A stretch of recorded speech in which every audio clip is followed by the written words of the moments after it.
제1부 와서 조반을 먹으라. 부제로는 사랑의 떡을 먹이신 예수님이십니다.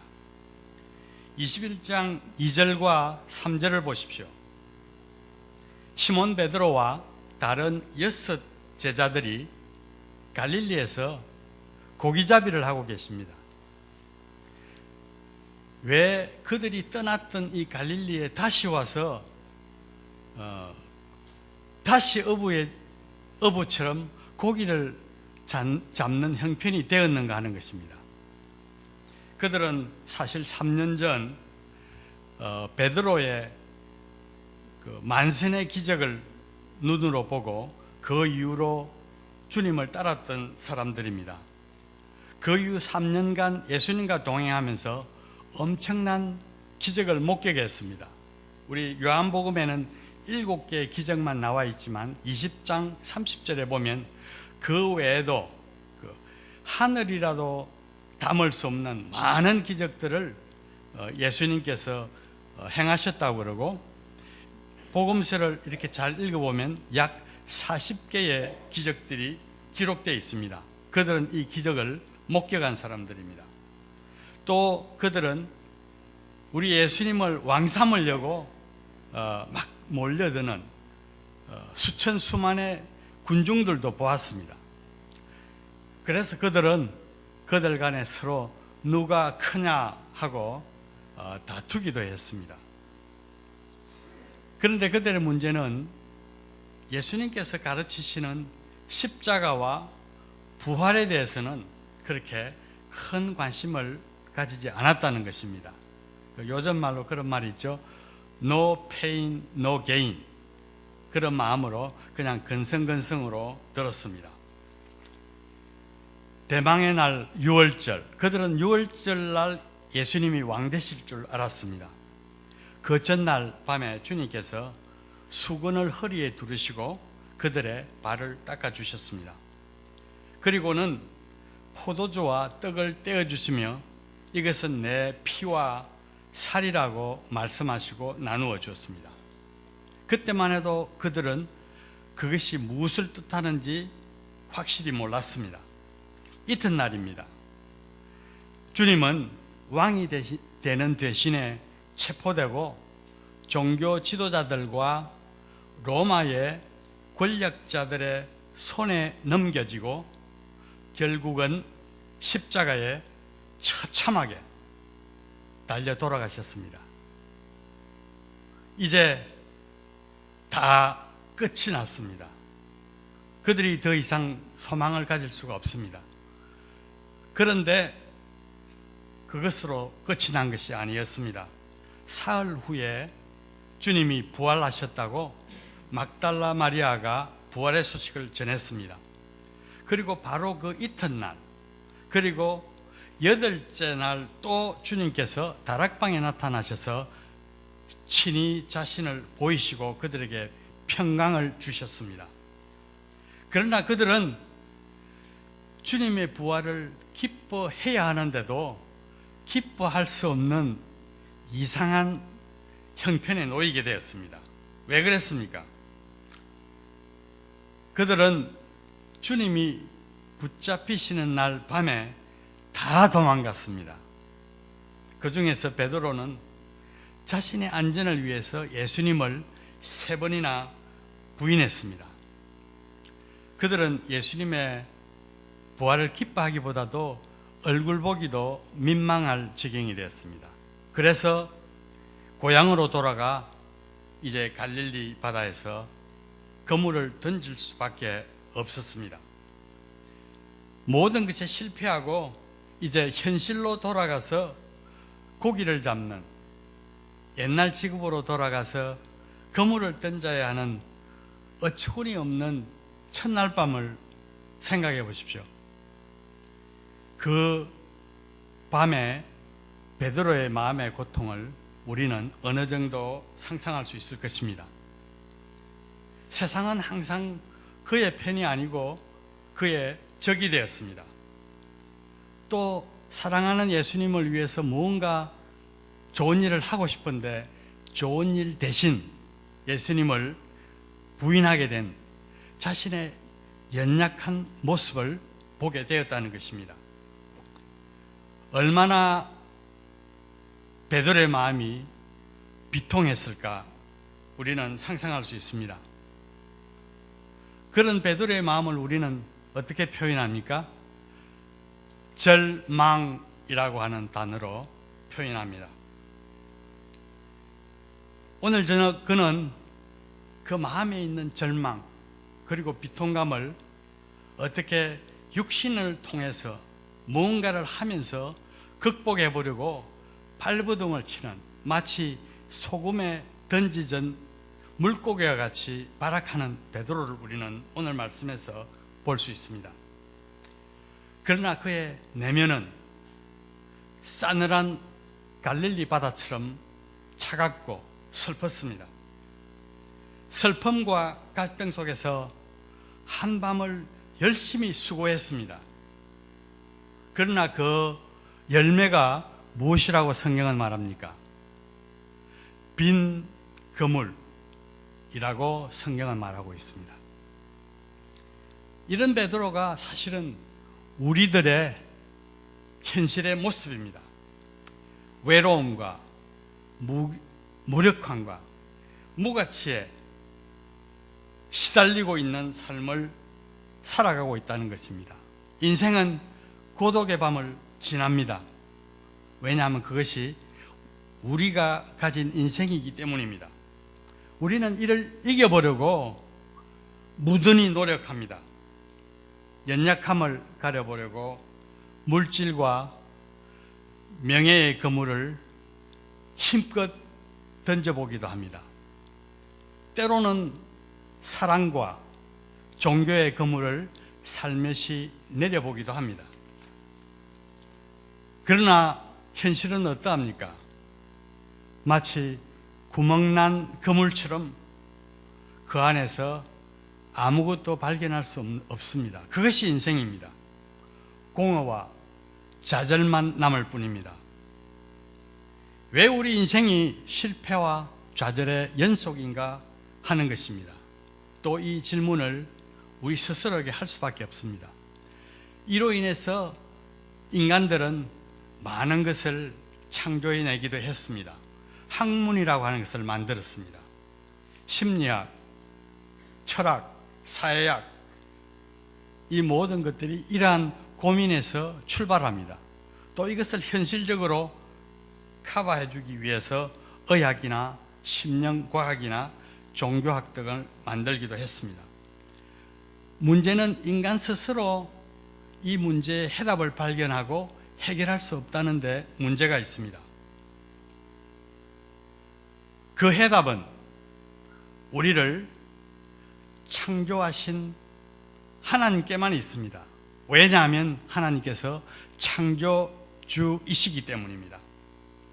하나님은 인간을 창조하실 때 하나님과 인간이 서로 관계를 맺도록 창조하셨습니다. 그분 안에서 우리는 사랑과 자유와 책임, 사랑과 자유와 책임이라는 행복을 누리도록 만들어졌습니다.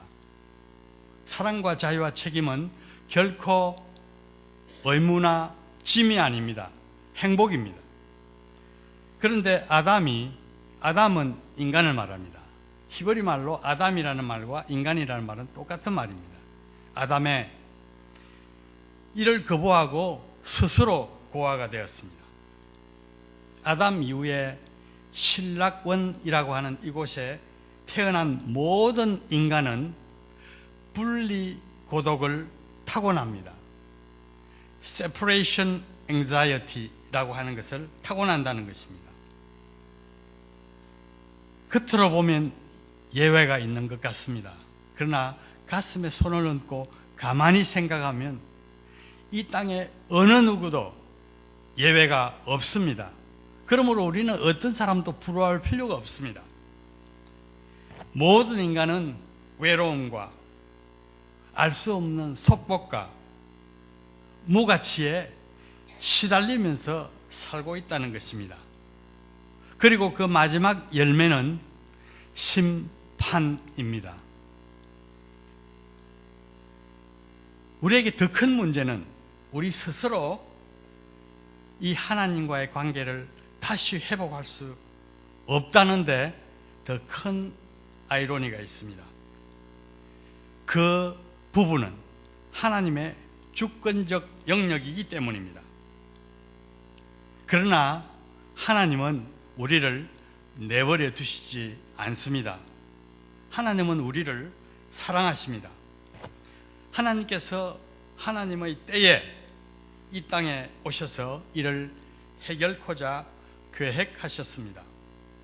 그것이 바로 요한복음 1장 1절에서 말하고 있는 생명의 빛으로 오신 예수님입니다. 그분께서 십자가에 달려 돌아가심으로 구원을 완성하셨습니다. 제자들이 주님을 따르면서 3년간 많은 기적을 목격했지만 그것은 전혀 기적이 아니었습니다. 그것은 메시아가 오셨다는 사인일 뿐입니다. 하나님께서 헤세드 사랑으로 이 땅에 오셨습니다. 그리고 임마누엘의 표적을 우리에게 보여주신 것입니다. 헤세드란 말은 창자가 찢어진다는 말에서 나온 하나님의 사랑을 표현하는 말입니다. 이 사랑은 실패하지 않는 unfailing love, 실패하지 않는 사랑을 말합니다. 구약 성경에는 이 헤세드를 인자, 인애, 긍휼, 자비, 은혜 등 여러 개의 표시로 번역이 되어 있습니다. 가장 단어를 엄선하게 쓴다고 하는 버전이 KJV, 킹 제임스 버전입니다. 킹 제임스 버전에서만도 27개의 다른 단어로 번역되어 있습니다. NIV나 스탠더드는 더 많은 단어로 번역되어 있습니다. 그 성경을 우리 한국말로 번역했습니다. 그래서 우리가 이 헤세드 사랑을 때로는 혼동할 수 있다는 것입니다. 그러나 이 모든 것이 헤세드의 사랑 한 단어입니다. 이 헤세드 사랑은 신약에 와서 예수님을 통해서 아가페 사랑으로 달리 불려질 뿐입니다. 헤세드 사랑은 하나님의 모든 것을 건 희생적 사랑입니다. 제가 너무 하나님의 사랑을 강조하다 보니까 마음이 굳어질 수 있는데 전혀 그럴 필요가 없습니다. 하나님은 우리와 관계를 새롭게 맺기 위해서 화목 제물이 필요하셨습니다. 그러나 인간에게 화목 제물이 없는 것을 하나님은 아셨습니다. 로마서에 구속력이라고 하는 것은 인간에게는 화목 제물이 될 만한 완전한 피가 없다는 것입니다. 그래서 하나님은 결국은 구제불능 가운데 놓여 있는 우리 인간을 위해서 당신께서 직접 오셔서 당신의 육체를 죽이심으로 피와 살을 우리에게 나누어 주시고자 하셨다는 것입니다. 이를 통해서 화목을 이루고자 하셨습니다. 그 하나님이 누구신지 여러분들은 아마 아실 것입니다. 그 하나님이 누구십니까? 메시아 예수님이십니다. 우리의 구주 예수 그리스도이십니다. 아멘 하십시오. 네, 다시 하겠습니다. 그분이 바로 메시아 예수님이십니다. 우리 구주 예수 그리스도이십니다. 우리가 이것을 깊이 받아들인다면 우리가 예배 보다가도 가슴이 헉할 수밖에 없습니다. 그 요즘 젊은 사람들은 헉 대신에 헐 한다고 그래요. 오늘 주님께서 다시 제자들을 찾아오신 것은, 갈릴리 바다를 찾아오신 것은 이 사랑을 갈릴리 바다 아름다운 해변에서, 아름다운 해변도 아니겠죠, 추운 해변인지 모르겠습니다, 다시 재현하려고 오신 것입니다. 9절로 14절을 보십시오. 주님께서 그물을 배 오른편에 던지라 하시고 다시 처음 불렀을 때와 같은 만선의 경험을 하게 하십니다. 요한이 얼른 알아보고 주시라고 하자 베드로는 벗고 있던 겉옷을 얼른 입고 물속으로 뛰어듭니다. 다른 제자들도 작은 배를 내려놓고 그 작은 배로 그물을 끌고 이제 해변에 도착합니다. 해변에 올라와 보니까 주님께서 고기와 떡으로 조반을 이미 준비해 놓으셨습니다. 베드로에게 고기를 좀 가져오라 하시고 그 빈 그물 속에 이제 153마리, 153마리의 물고기가 있는 것을, 큰 물고기가 있는 것을 확인하게 하셨습니다. 왜 그랬을까요? 여러 가지 해석이 있습니다. 그러나 초대교회 교부였던 오리겐이라고 하시는 분은 당시의 문헌에 바다에는 153종류의 고기가 있다고 했고, 이 153은 모든 인류를 상징한다고 해석했습니다. 만약 오늘 주님께서 갈릴리의 제자들을 찾아오신 목적이 모든 인류가 절대적으로 예수님을 필요하다는 것을, 예수님의 절대적 필요성을 그들을 통해서 가르치고자 했다면 오리겐의 해석은 다른 어떤 해석보다도 타당한 해석이라고 우리가 믿을 수 있습니다. 더 중요한 것은 12절입니다. 주님께서 준비하신 조반에 이제 제자들을 초청하십니다. 와서 조반을 먹어라. 이 조반은 무엇을 상징하는 것이겠습니까? 바로 유월절 만찬의 그림을 다시 재현하는 새로운 그림입니다. 유월절 만찬을 생각해 보십시오. 만찬 자리에서 주님은 포도주와 떡을 나누시며 이렇게 말씀하셨습니다. 내가 하나님 나라에서 너희와 다시 먹고 마실 때까지는 내가 포도주를 마시지 않겠다고 하셨습니다. 그래서 이 조반에는 포도주가 없습니다. 예수님은 이것을 통해서 그 살을 찢어주신 헤세드의 사랑을 재현하려고 하셨던 것입니다. 동시에 유대인에게 같이 식사한다는 것은 가족으로 받아들인다는 의미를 가지고 있습니다. 주님은 제자들을 새롭게 완성한 하나님 나라의 가족으로 받아들이셨다는 것을 의미합니다. 십자가에서 이미 주님은 모든 것을 우리에게 주셨습니다. 그런데 주님은 그것도 부족하셨습니다. 그래서 부활하셔서까지 이제 갈릴리에 오셔서 그 떡을 먹이심으로 그 사랑을 기억하게 하고자 하셨습니다. 그리고 감긴 그들의 눈을 뜨게 해주시기를 원하셨습니다.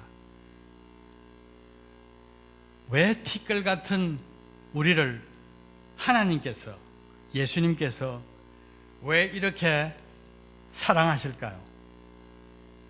우리 가슴이 미어질 수밖에 없습니다.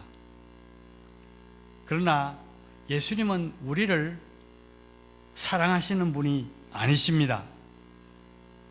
예수님은 사랑 그 자체이십니다. 이 떡을 먹었던 요한은 그의 요한 1서 4장 8절에서 이렇게 고백했습니다. 하나님은 사랑이다 라고 고백했습니다. 이 주님의 사랑은 지금도 성령을 통해서 동일하게 우리 가운데 역사하고 계십니다. 이제 주님은 침노하는 사랑으로 우리 가운데 우리의 의사를 무시하시고 우리에게 쳐들어오셨습니다. 그래서 더럽고 보잘것없는 우리 안에 영원히 사시기로 결단하신 것입니다. 우리는 연약합니다. 그래서 항상 실패합니다. 그러나 주님의 사랑은 절대로 실패하지 않는 헤세드 사랑입니다. 우리가 주님의 사랑 안에 거할 때 제자들을 끝까지 사랑하시고 찾아오셔서 세우셨던 것처럼 우리 안에 계신 성령께서도 우리를 세우시고 키우실 것입니다. 두 번째로 내가 나를 사랑하느냐 15절, 16절, 17절입니다. 주님의 사랑은 이제까지 우리가 살펴본 대로 일방적인 짝사랑인 것을 알 수 있습니다. 그렇죠? 예수님의 우리를 향한 사랑은 주님께서 사랑 자체이시기 때문에 짝사랑일 수밖에 없습니다. 우리는 우리에게 사랑이 없기 때문입니다. 그런데 주님의 사랑은 오늘 여기에서 한 발짝 더 나아갑니다. 15, 16, 17절을 다시 보겠습니다. 가능하면 띄워주시면 좋겠습니다. 그런데 이 말씀은 조반 후에 주님과 베드로 사이에 있었던 인격적 대화인 것을 우리가 알 수 있습니다. 이 대화를 우리가 세 가지 관점에서 살펴보도록 하겠습니다. 첫째는 왜 주님께서 베드로의 호칭을 바꾸셨는가 하는 것입니다. 21장 2절에서 시몬 베드로라고 분명히 기록되어 있습니다. 그런데 오늘 그 몇 절 후 주님께서 세 번이나 요한의 아들 시몬아라고 부르십니다. 왜일까요? 베드로가 다시 베드로로 산다면 실패할 수밖에 없습니다. 시몬 모래, 베드로는 반석이고 시몬은 모래죠. 시몬이라고 부른 것은 시몬 스스로가 주님의 역사를 섬길 수 없다는 것을 가르치는 말씀입니다. 그러나 원점으로 돌아가서 연약한 시몬이 되라는 말은 아닙니다. 주님은 베드로의 현재의 모습이 어떠하든 이 현 시점에서 자신의 연약함을 인정하기를 원한다는 것입니다. 그리고 완전하고 더 크고 절대적이고 변하지 않는 헤세드의 사랑, 하나님의 사랑을 의지하라는 새로운 사랑의 방향을 주시는 말씀입니다. 이 말씀 때문에 에리 프롬이라고 하는 사람은 Art of Loving이라고 하는 책에서 사랑을 정의할 때 우리 많은 분들이 사랑의 네 가지 기술 Care, Respect, Responsibility and Knowledge 이거는 잘 알고 있습니다. 그러나 그 이전에 에리 프롬이 엄청나게 많은 시간을 들여서 사랑은 주는 것이 아니라 받는 것이 아니라 주는 것이라고 하는 것을 누누이 설명을 한 이후에 이 글을 썼다는 것입니다. 여기에서 에리 프롬은 영감을 받았다고 합니다. 에리 프롬은 아시다시피 유대인입니다. 두 번째로 왜 내가 나를 사랑하느냐고 물으셨는가 하는 것입니다. 왜 사랑하느냐고 물었습니까? 사랑 타령 하시는 겁니까? 정말 예수님이 베드로의 사랑이 필요했을까요? 예수님은 사랑입니다. 그리고 사랑할 수 없는 베드로를 사랑하셨고 지금도 사랑하고 계십니다. 일방적인 사랑을 하신 예수님이십니다. 예수님은 사랑이 필요 없습니다. 그러나 이 사랑 고백은 베드로에게 필요했다는 것을 우리가 짐작할 수 있습니다. 다시 15절을 보겠습니다. 내가 이 사람들보다 나를 더 사랑하느냐? 여기에서 쓴 사랑이라는 단어는 아가페의 사랑을 말합니다. 아가페는 하나님의 희생적 사랑을 의미합니다. 이 말씀을 원문에 가깝게 제가 다시 의역해 보겠습니다. 내가 이 사람들보다 더 나를 절대적 사랑인 아가페로 사랑할 수 있느냐, 사랑할 능력이 있느냐라고 물어보시는 것입니다. 이 물음이 사랑에 이미 실패를 해버리고 낭망해서 갈릴리에서 고기 잡는 베드로에게 했다는 것에 포커스를 두시면 이 의미를 더 확실하게 알 수가 있습니다. 예수님은 베드로가 이 사랑의 고백을 통해서 자신을 바로 알고 사랑의 권한을 깨달음으로 하나님의 헤세드를 의지하도록 했다는 것을 우리가 알 수 있습니다. 그에게 사랑의 방향을 주셨다는 것입니다. 이 물음에 대한 베드로의 대답은 이런 해석을 더 분명하게 합니다. 15절 중반입니다. 주여 그러하외다. 내가 주를 사랑하는 줄을 주께서 아시나이다. 여기에서 베드로는 아가페로 물었기 때문에 만일 사랑의 고백이라면 아가페로 했었어야 되는데 아가페로 하지 않고 필레오 형제 사랑이는 이라는 단어로 대답했습니다. 그는 아가페를 할 수 없고 필레오밖에 할 수 없다고 하는 것을 주님께 말씀드린 겁니다. 이제 베드로가 점점 연약한 자신을 알기 시작했다는 것입니다.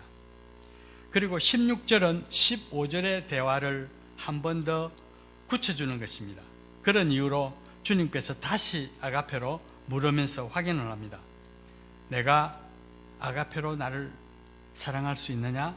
아가페스메입니다. 주님의 이 확인 질문에 이제 베드로가 더 확실하게 대답합니다. 주님, 저는 필레오밖에 할 수 없습니다. 내가 연약한 것을 주님께서 아시지 않습니까? 라고 말하는 것입니다. 가장 중요한 것은 17절입니다. 주님은 베드로가 이미 아가페 사랑을 할 수 없다는 것을 확인받은 후에 세 번째로 물으십니다. 이제 아가페가 아니라 필레오로 물으십니다. 필레오스메입니다. 17절을 제가 다시 의역해 보겠습니다. 그러면 내가 나를 아가페는 아니지만 필레오라도 할 수 있느냐라고 물으심에 베드로는 주께서 세 번 연속해서 물으셔서 근심되어서 가로되 주여 모든 것을 아시오매 내가 주를 필레오 하는 것을 아시나이다 라고 할 수 있습니다. 이것은 무엇을 말합니까? 베드로는 이제 예수님의 공격적 질문, 이 질문에 대해서 처음에는 필레오 사랑한다고 생각했는데 필레오 사랑에 대해서도 장담할 수 없고 확신할 수 없었다는 것을 알 수 있습니다. 즉 필레오 사랑도 할 수 없는 자신을 발견했다는 것입니다. 그 순간에 베드로는 그날 밤에 그 악몽의 순간을 기억해 내었을 수도 있습니다. 베드로는 낮아졌습니다. 여기에서 중요한 것은 베드로가 진짜 베드로 실체를 발견했다는 것이 중요합니다. 인간은 연약합니다. 우리가 어떻게 예수님을 사랑할 수 있습니까? 그리고 우리의 사랑은 부패되어 있습니다. 우리의 예수님 사랑에는 세상적인 것과 숨겨진 것들이 많다는 것입니다. 우리는 순수한 사랑을 할 수 없도록 만들어진 존재입니다. 그러면 왜 예수님께서 이처럼 베드로의 연약함을 직설적으로 폭로하시고 그를 아랫자리까지 내려놓게 하셨는가 하는 것입니다. 주님은 그를 차세대 생명 역사의 주역으로 세우기를 원하셨습니다. 만일 베드로가 자신의 매력이나 자신의 열심이나 자신의 성실로 주님을 섬긴다면 그것은 사실은 자신을 섬기는 일이 되기 때문입니다. 십자가의 사랑을 의지할 때만이 우리는 은혜를 은혜로 바로 알 수 있습니다. 우리는 이것을 은혜의 지평을 넓힌다라고 말합니다. 이 은혜의 지평이 넓어질 때 비로소 우리는 조금씩 변화해 갈 수 있습니다. 그때 하나님께서 우리를 하나님의 역사에 쓰실 수 있습니다. 은혜의 지평이 넓어진다는 것은 하나님께서 내게 주신 구원도 하나님의 은혜요, 나의 현재의 삶도 내가 어떠한 모양에 있든지 하나님의 은혜라는 것을 인정하는 것입니다. 뿐만 아니라 우리의 미래가 어떻게 되든 그것도 하나님의 은혜인 것을 인정하는 것이 은혜의 지평을 넓히는 삶입니다. 마지막 세 번째로, 내 양을 먹이라, 내 양을 치라, 또 내 양을 먹이라고 왜 예수님께서 베드로에게 하셨는가입니다. 영어로는 feed my sheep, care my sheep, feed my sheep 세 번으로 반복되어 있습니다. 세 번 반복되었다는 것은 성경에서는 강조를 뜻합니다. 그 말은 오늘 주님께서 주신 말씀이 중요하다는 것입니다. 그러나 이 말씀은 전도를 하라 혹은 무엇을 섬기라 하는 사명 촉구의 말씀은 아닙니다. 어떻게 낭망한 베드로에게 이런 말이 먹혀 들어갈 수 있고 의미가 있겠습니까? 이 말씀은 사실 낭망한 베드로에게 새로운 삶의 방향을 찾도록 그를 도우시는 말씀입니다. 그는 이미 만선의 고깃배를 2번이나 버린 사람입니다. 우리보다 훨씬 훌륭한 사람입니다. 만선의 고깃배를 2번 벌렸다는 것은 아마 밀리언에어가 될 기회를 2번이나 거부하고 예수님을 따랐다는 것입니다. 베드로는 예수님의 제자였습니다. 적어도 내 양을 치라, 이 말씀은 영원한 가치를 가진 생명 역사에 동참하라는 것입니다. 은혜의 초청입니다. 인간은 명분을 추구한다고 어떤 학자가 말했습니다. 그러나 우리 신앙인은 명분보다 가치를 더 앞세워야 합니다. 특별히 우리 신앙인의 가치는 그 가치를 끝나지 아니하고 그 가치가 영원이라고 하는 것에 연결되어야 합니다.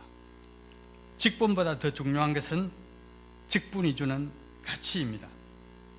내 양을 먹이라 하시는 것은 이제 새로운 삶의 방향으로서 영원한 가치에 눈을 뜨게 하시는 말씀입니다. 절대적 가치, 이 절대적 가치를 알게 되면 우리에게 절대적 가치가 있습니까? 절대적 가치가 있으면 우리의 삶이 변할 수밖에 없습니다.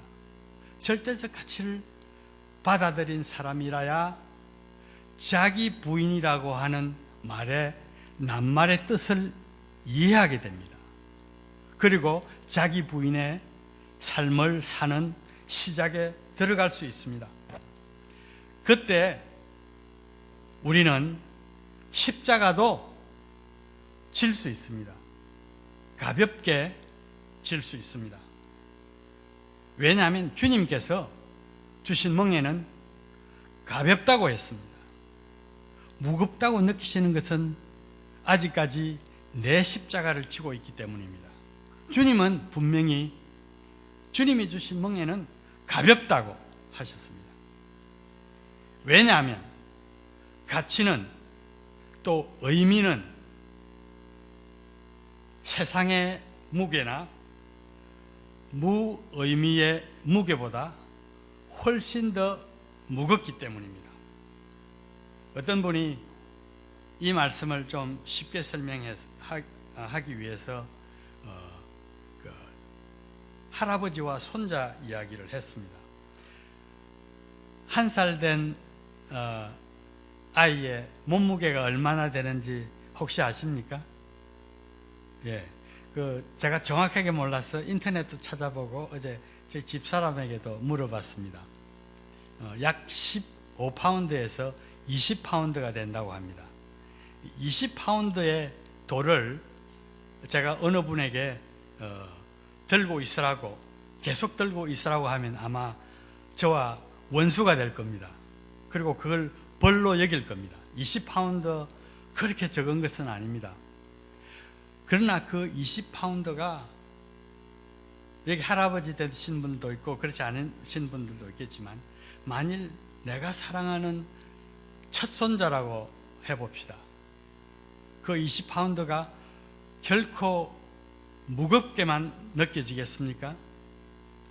인간은 사실은 의미, 가치를 먹고 사는 사람입니다. 그런데 이 가치를, 절대적인 가치를 발견하지 못하고 있다는 데 문제가 있습니다. 주님께서 베드로에게 주고자 하신 것은 바로 삶의 가치입니다. 사랑이란 헤세드의 사랑으로 나의 현재를 뛰어넘어서, 그리고 나의 이고를 뛰어넘어서 절대 가치를 가진 생명 역사에 나를 동참시키는 것이 사랑입니다. 결론적으로 이후에 베드로의 삶을 우리가 잠깐 살펴보고 말씀을 끝내겠습니다. 베드로는 우리가 알다시피 어부였습니다. 그러나 그는 주님을 통해, 하나님을 통해 사람 낚는 어부가 되었습니다. 그는 범인이었지만 성령의 도움으로 신약 시대에 문을 열고 교회가 세워지는데 주역을 담당했습니다. 사도행전 2장과 10장에서 보면 그는 신약 세계를 열었을 뿐 아니라 세계 선교의 문을 여신 분입니다. 많은 분들이 바울이 세계 선교를 열었다 이렇게 생각하는데, 사실 신약 교회 세계는 이방 선교도 베드로가 고넬료를 만나서 열게 됩니다. 바울은 그 열려진 이방 선교에 가장 많이 헌신한 사람이라고 할 수 있습니다. 하나님은 하나님의 헤세드 사랑을 바로 알고 하나님 앞에서 자기 부인을 할 줄 아는 사람을 썼습니다. 하나님은 겸손한 사람 쓰지 않습니다. 겸손에는 항상 스트링이 붙어 있기 때문입니다. 하나님은 자기 부인을 하는 사람을 쓰십니다. 겸손은 자기 부인이 나타내는 하나의 현상일 뿐입니다. 우리 모두 하나님 앞에서 연약한 자들입니다. 그러나 하나님의 사랑을 바로 알고 그 사랑에 감동되어서 자기 부인을 할 줄 알므로 하나님의 생명 역사에, 가치에 우리 인생을 드릴 수 있는 우리 모두가 되기를 축원합니다. 기도하겠습니다. 감사하신 주님, 하나님께서 왜 티끌 같은 우리를 이렇게 사랑하시는지 알 수가 없습니다.